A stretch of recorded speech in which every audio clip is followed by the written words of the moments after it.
Okay, hi. I just came right from church.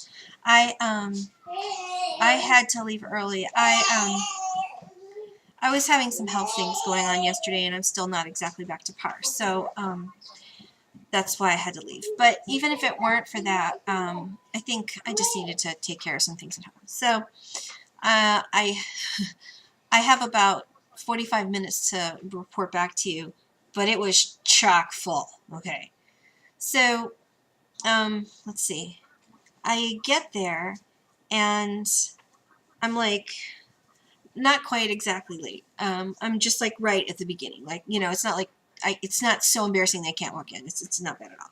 So I walk in and well, the first thing I notice, of course, is that the Akathist isn't there at the front. And I had remembered that he had said that it wasn't going to be. He'd said, yeah, it's going to have been moved. I was like, okay, I don't know why or whatever that would mean.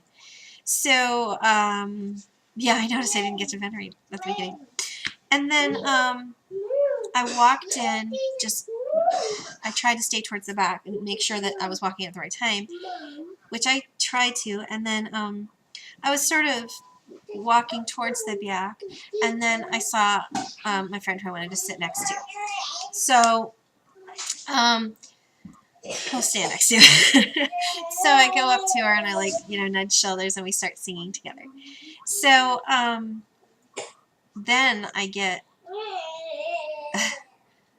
I mean, as soon as I'm like standing there and singing, I'm already experiencing that sensation. The warmth, heat, tingle goes through me. It's just, I'm right there. It's happening again.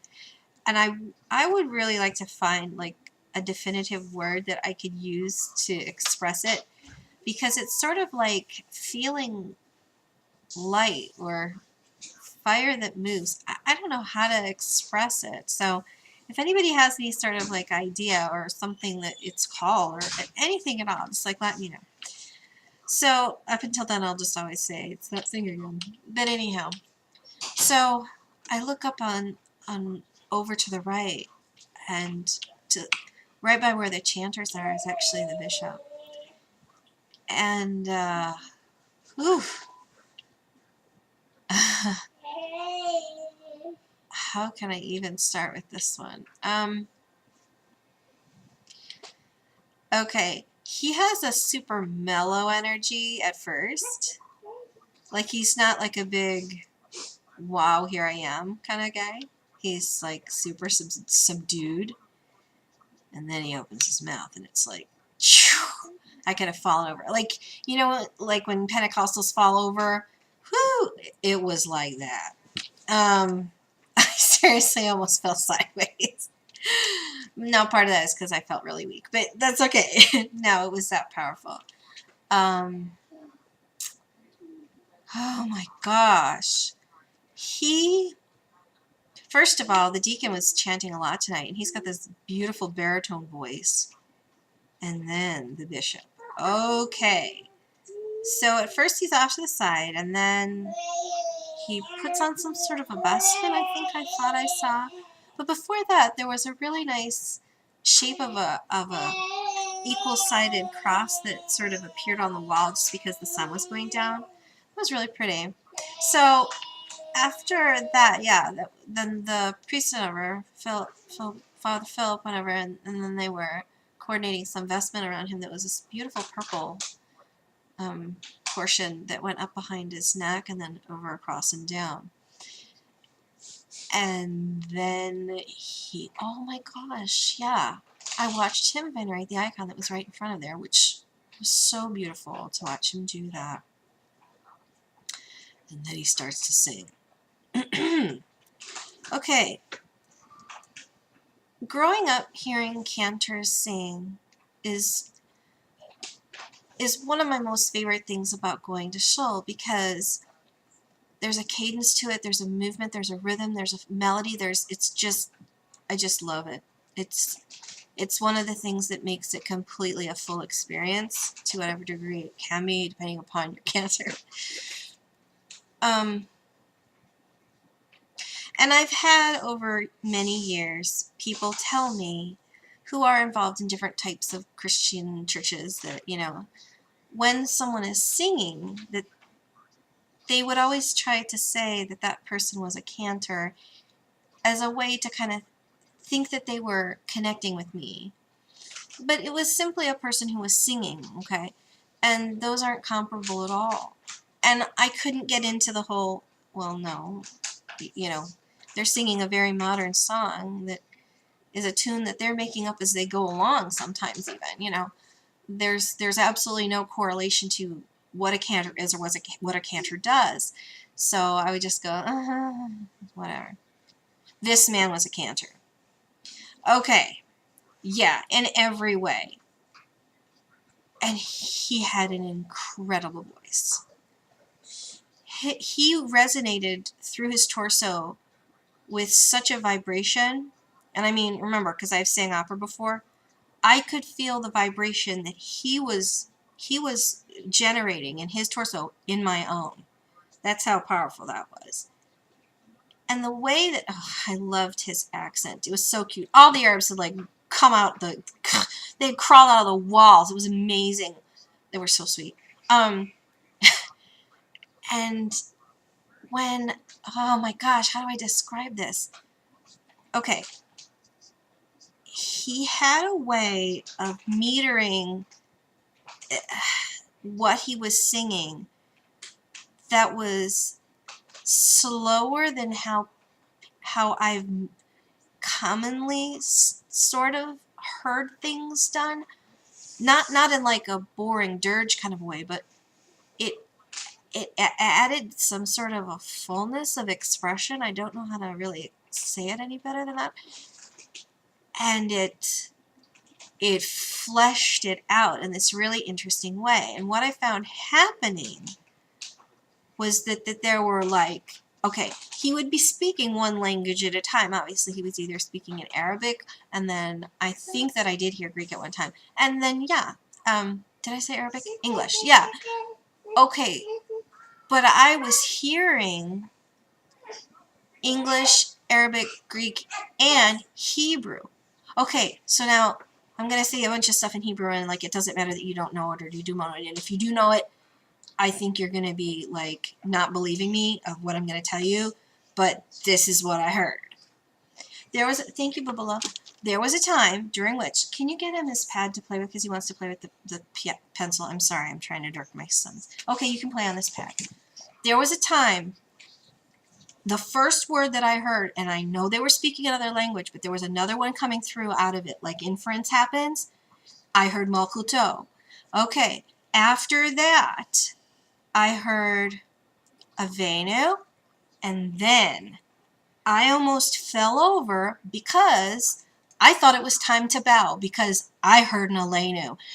And I seriously was flipping out like, oh my gosh, I almost bent down, walked backwards, went forwards, the whole deal, because he was singing something totally else different.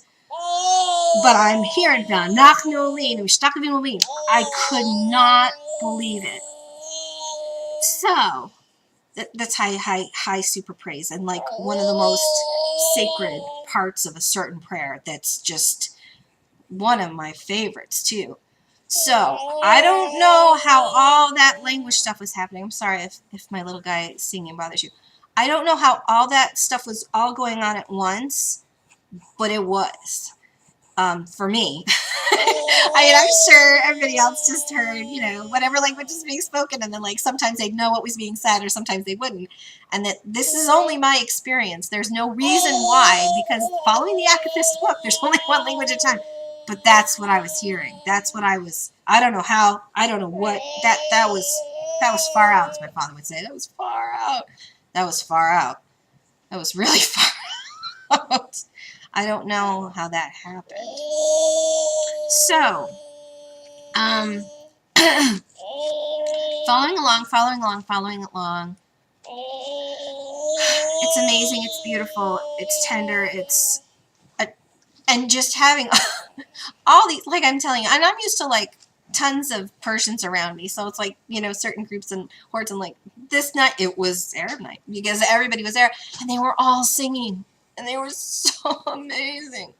Well, anyways, I had a feeling that one of my kids was texting me or something, so I embarrassedly like turn around and like look, and they had actually. So I sort of sneak myself to the back and try to just be very, very blah blah blah, quiet about it.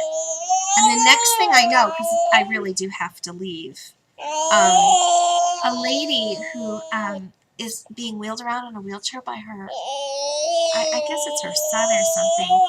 She needed to leave, and he was pushing her through, and so I was able to like open the door, so it kind of like gave me the exit to leave. I was so grateful for that. I didn't really want to leave, so, and I really needed to sit down because I wasn't going to be able to stand. So outside, and I know it wasn't polite because actually the ushers who were out there were standing. So what can I do but apologize? I sat down. And the same thing was still going on because I could hear it through the grate, I guess that's what you call it, because there's not like a mouthpiece box. The same sensation was still filling me, the same, and I was still, you know, crossing myself and doing everything, even trying to do the Italian seated. It's just trying, whatever. And I just stayed as long as I could. And when I just thought, oh my gosh, I haven't eaten today. And then I realized I had only like 2 glasses of orange juice, 1 banana, some chips, and some salsa the whole day. Yeah, I kind of forgot to eat. Oh, wait, I had 1 or 2 like little pieces of dark chocolate. And I drank water. That was it. So it's like, oh, yeah, I think and my pain pills. Oh yeah, I think I need to get home. And these weren't the ones that I took last night that made me like tired. No, these were like normal ones that I can drive with, so it was okay. When I realized that I hadn't eaten, I was like, okay, I doubly need to go home, right? Because I got to take your kids, I got to eat, blah, blah, blah. All right. Then it was time for when everybody sat down, because I guess there was some sort of, what's the word, address being given of some variety. And the bishop was right at the front. So, of course, he has complete view to see me walking out backwards embarrassedly, because what else could I do, right? To go home. I really, obviously, wished I could have stayed through the whole thing. It was so incredibly beautiful. The poetry of all of the words, oh my gosh. I don't know if I hadn't paid attention to certain parts of it before, they were put together differently or something, whatever, but it was remarkably beautiful. And, yeah, I hope that on Sunday I'll be better and I'm going to be able to stay. And, you know, I'll sing and I'll vlog about that too. So, sorry I wasn't able to stay longer, and thanks for listening, and I wish you all a great blessing of peace. Good night.